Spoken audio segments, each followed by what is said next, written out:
Does an American citizen have a constitutional right to own a gun? Here's what the Second Amendment says.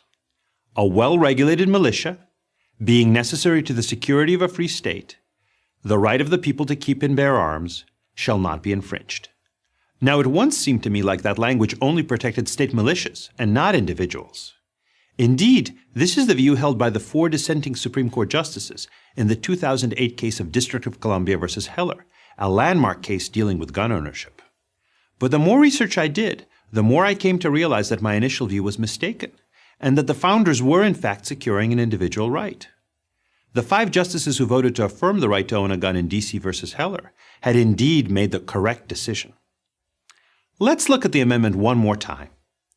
A well-regulated militia, being necessary to the security of a free state, the right of the people to keep and bear arms, shall not be infringed.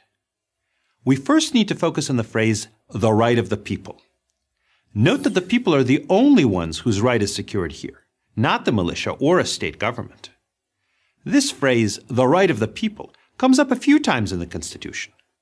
For example, the First Amendment refers to the right of the people peaceably to assemble and to petition the government. And the Fourth Amendment secures the right of the people to be secure against unreasonable searches and seizures. Why then, if the authors of the Constitution felt so strongly about the right of the people to own guns, did they include language about a well-regulated militia? These opening words of the amendment might be called a justification clause. Such clauses are used to help explain why a right is being secured.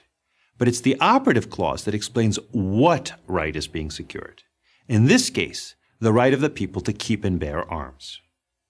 And what was the word militia understood to mean at the time?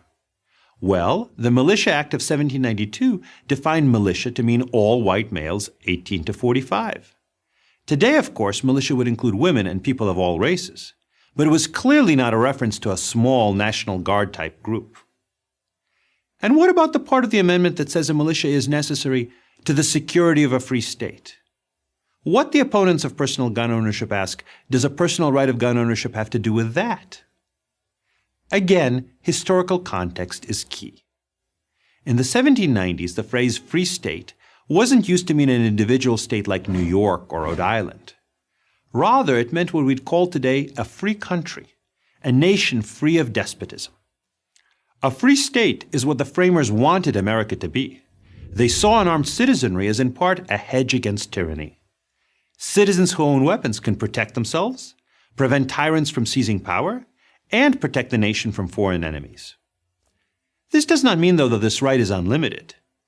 Free speech, for example, has long been subject to some narrow and reasonable regulations.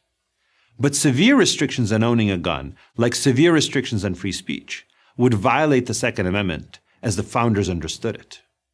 Maybe you think this understanding of the Second Amendment is outdated today, that the Constitution needs to change as public attitudes change. The founders included a provision for doing just that. If the public attitude really has changed, the Constitution can be amended to reflect that change. But ironically, even if we focus on current public attitudes, the case for individual gun ownership is as strong as ever. Polls consistently show that over 2/3 of Americans believe that the Second Amendment secures the right of citizens to own a gun. And Congress and state governments have repeatedly reaffirmed this view, including in recent decades. So, does the Second Amendment secure an individual right to bear arms? It did when it was written, it has throughout American history, and it does today. I'm Eugene Volokh, professor of law at UCLA for Prager University. To subscribe to our YouTube channel, click here. To help keep our videos free, donate here.